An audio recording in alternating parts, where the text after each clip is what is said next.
Shalom Bapak Ibu semua. Beberapa waktu yang lalu saya menghadiri ibadah raya di salah satu gereja dan saya diberi kesempatan sebagai pembicara di sana Bapak Ibu. Dan di akhir ibadah, worship leader bersama jemaat itu menyanyikan lagu Doa Yabes. Dan saya pikir sudah cukup banyak gereja-gereja yang menyanyikan lagu itu, yaitu lagu Doa Yabes, dan mungkin sudah menjadi populer di beberapa denominasi gereja. Nah, kita akan belajar Bapak Ibu bagaimana pandangan Yahudi tentang doa Yabes tersebut. Karena bagaimanapun, Yahudi adalah pemilik, penerima, dan pemakai primer perjanjian lama, supaya kita yang Kristen ini tidak asal mengutip atau menggunakannya, yang bisa saja kita anggap benar padahal sebenarnya tidak. Nah, saya tidak bermaksud untuk menyerang ajaran gereja atau denominasi tertentu Bapak Ibu, atau mencoba mengkritisi pengajaran dari guru-guru tertentu, tetapi kembali mengingatkan dan sedapat mungkin meluruskan seperti apa doa Yabes yang ada di dalam Alkitab. Karena channel ini adalah channel edukasi yang pada prinsipnya adalah jangan benarkan yang biasa tapi biasakanlah yang benar. Nah, jangan sampai kita menganggap bahwa doa Yabes adalah doa supaya kita diberkati Tuhan dengan berlimpah-limpah yang identik dengan berkat secara materi, berkat kesehatan, atau berkat-berkat fisik yang lainnya. Karena pada prinsipnya doa Yabes itu tidak berkaitan dengan berkat-berkat materi Bapak Ibu, maupun berkat-berkat secara fisik. Jadi doa Yabes itu meminta hikmat dari Tuhan, disediakan murid bagi dia, tetap menjalankan tradisi Torah, dengan begitu kejahatan tidak menguasainya. Dia memiliki pengetahuan dan pemahaman yang baik tentang Torah atau Taurat. Nah, kita masuk dalam pembahasan kita Bapak Ibu. Kita lihat dulu di mana doa Yabes itu disebutkan di dalam Alkitab. Kita bisa temukan doa Yabes di dalam 1 Tawarik 4 ayat 10. Kalau kita baca, Yabes berseru kepada Allah Israel katanya, "Kiranya engkau memberkati aku berlimpah-limpah dan memperluas daerahku. Dan kiranya tanganmu menyertai aku dan melindungi aku daripada malapetaka, sehingga kesakitan tidak menimpa aku." Dan Allah mengabulkan permintaannya itu.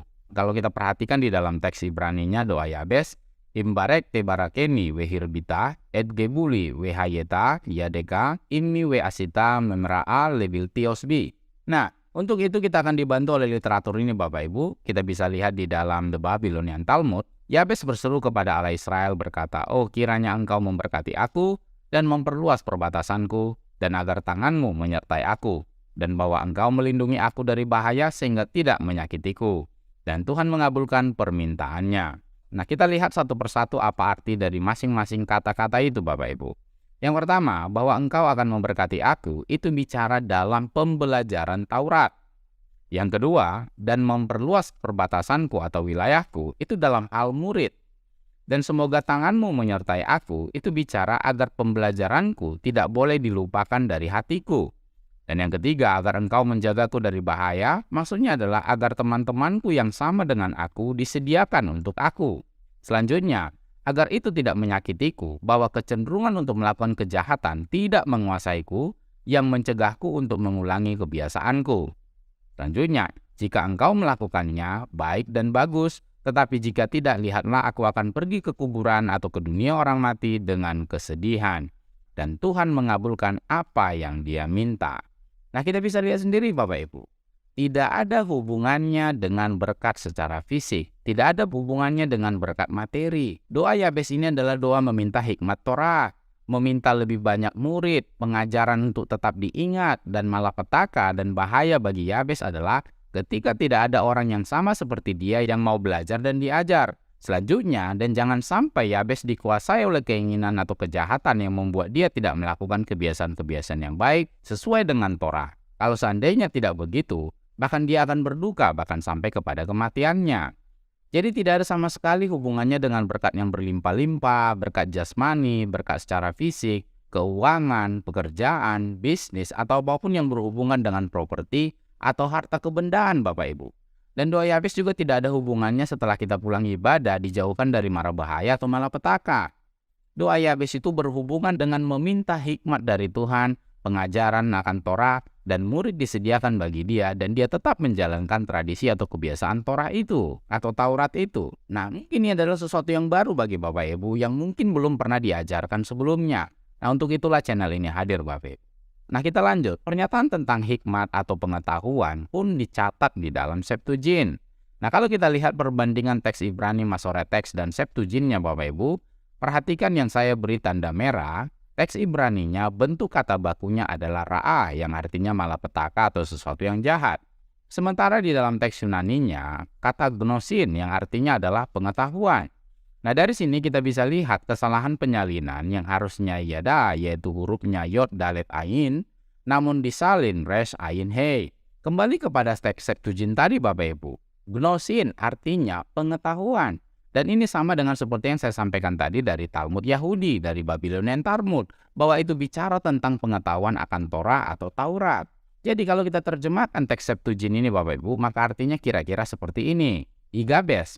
Dalam teks Septuagintnya, Yabes itu ditulis Igabes. Igabes memohon kepada Allah Israel, katanya, kiranya engkau sungguh-sungguh memberkati aku dan memperluas wilayahku, dan tanganmu menyertai aku dan engkau memberikan kepadaku pengetahuan, supaya aku tidak berduka karena malu. Dan Tuhan mengabulkan semuanya sesuai yang Dia minta. Perhatikan Bapak Ibu, teks Septuagint dengan jelas mengatakan pengetahuan. Jadi, antara Babylonian Talmud dengan teks Septuagint itu sejajar. Itu bukan bicara tentang berkat secara fisik, bukan bicara berkat secara jasmani atau harta kebendaan. Atau setelah pulang ibadah kita tidak kena mara bahaya atau kecelakaan di jalan. Bukan itu Bapak Ibu. Tetapi artinya adalah Yabes meminta hikmat Torah dari Tuhan, memiliki banyak murid, pengajaran itu tetap diingat. Jangan sampai Yabes dikuasai oleh kejahatan yang membuat dia tidak melakukan kebiasaan-kebiasaan baiknya sesuai dengan Torah, karena dia memiliki pengetahuan yang baik tentang itu, supaya dia tidak berduka karena malu, bahkan sampai kepada kematiannya. Nah, mungkin pemahaman yang saya sajikan kepada Bapak ini berbeda dengan pengajaran dari gereja di mana Anda bertumbuh dan berkembang di sana, atau mungkin dari guru-guru Anda. Nah, saya mengasihi Bapak Ibu semua untuk mengajak kita untuk tidak membenarkan yang biasa, tetapi membiasakan yang benar. Jadi kesimpulannya, doa Yabes tidak ada hubungannya dengan berkat secara fisik, tidak ada hubungannya dengan berkat secara jasmani, tetapi doa Yabes meminta hikmat dan pengetahuan dari Tuhan, disiapkan murid bagi dia agar dia tetap menjalankan tradisi Torah dengan pengetahuan itu sehingga dia tidak malu sampai pada kematiannya. Demikian bisa saya sampaikan Bapak Ibu, semoga menjadi berkat, menambah pengetahuan dan wawasan kita tentang Alkitab, agar kita tidak salah memahami Alkitab, agar kita juga sesuai dengan apa yang Tuhan mau. Dan channel Tidak Biasa ini hadir untuk membuat kita bisa sama-sama belajar, bertumbuh dengan sehat di dalam iman yang benar, di dalam pengenalan yang benar akan Tuhan yang benar. Jika Anda terberkati dengan konten-konten edukasi dalam channel ini, mari dukung channel ini Bapak Ibu, supaya tetap eksis dan mengedukasi banyak orang. Channel Tidak Biasa, channel edukasi Kristen dan Murtadin, bagi kemuliaan Kristus di Indonesia maupun di bangsa-bangsa. Jangan benarkan yang biasa, tapi biasakanlah yang benar. Tuhan Yesus memberkati.